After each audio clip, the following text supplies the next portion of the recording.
அஊது பில்லாஹி மினஷ் ஷைத்தானிர் ரஜீம். பிஸ்மில்லாஹிர் ரஹ்மானிர் ரஹீம். அன்பான சகோதர சகோதரிகளே, உங்கள் அனைவரின் மீது ஏக இறைவனின் சாந்தியும் சமாதானமும் உண்டாவதாக.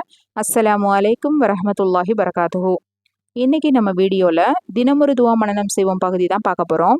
இந்த பகுதியில் இன்னைக்கு ஒரு முக்கியமான துவா பார்க்க போகிறோம் இன்ஷா அல்லாஹ். இன்னைக்கு எதிரிகளையோ அப்படி இல்லைன்னா அதிகாரத்தில் நம்மளோட உயர்ந்த இடத்துல இருக்கிறவங்களை கண்டு பயப்படுற சூழ்நிலை நம்ம வாழ்க்கையில் எப்பயாவது வரும்.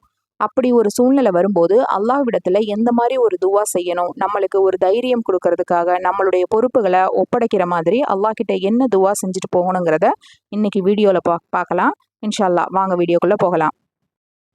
அல்லாஹும்ம இன்னா நஜ்அலுக ஃபீ நுஹூரிஹிம் வ நஊது பிக்க மின் ஷுரூரிஹிம். அல்லாஹும்ம இன்னா நஜ்அலுக ஃபீ நுஹூரிஹிம் வ நஊது பிக்க மின் ஷுரூரிஹிம். இந்த துவாவினுடைய பொருள், யா அல்லாஹ், அவர்களுக்கு எதிரில் உன்னை ஆக்குகிறோம், அவர்களின் தீமையை விட்டும் உன்னிடம் பாதுகாப்பை தேடுகிறோம். நம்ம யாரை பார்த்து பயப்படுறோமோ, நம்மளுக்கு எதிராக யார் வேலை செய்கிறாங்களோ அவங்களுக்கு எதிராக நம்ம அல்லாஹ்வே கொண்டு வந்து நிறுத்துறதுக்காக இந்த துவா நம்ம செய்கிறோம். இந்த துவா ரொம்ப ரொம்ப பவர்ஃபுல்லான ஒரு துவா. ரொம்ப எளிமையான வார்த்தைகளாலான இந்த துவாவை நம்ம மனப்பாடம் பண்ணிட்டு நம்ம குழந்தைகளுக்கும் கற்றுக் கொடுக்கணும். அவங்களுக்கு பயப்படுற மாதிரி எந்த சூழ்நிலை வந்தாலும் தைரியமாக ஃபேஸ் பண்ணுறதுக்கு இந்த துவாவை அவங்களுக்கு கற்றுக் கொடுக்கறது அவசியம்.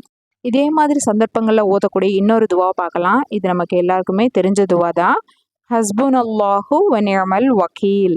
ஹஸ்புன் அல்லாஹு வ நிஅமல் வக்கீல். இதனுடைய பொருள், அல்லாஹ் நமக்கு போதுமானவன், மேலும் பொறுப்பேற்பவர்களில் அவன் சிறந்தவன். நம்மளோட அஸ்மாவுல் ஹுஸ்னாவில் கூட நம்ம நேற்று இந்த வீடியோ தான் பார்த்துருந்தோம். வக்கீல் அப்படிங்கிறது, அல் வக்கீல் அப்படின்னா பொறுப்பேற்றுக் கொள்பவன். அதை வச்சு தான் இந்த துவாவும் இருக்குது. ஹஸ்பி அல்லாஹு வ நிஅமல் வக்கீல்.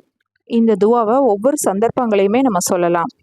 எல்லாம் வல்ல அல்லாஹ் சுப்ஹானஹு வ தஆலா நம்ம அனைவரின் காரியங்களையும் பொறுப்பேற்று நமக்கு பாதுகாப்பு அளிப்பானாக.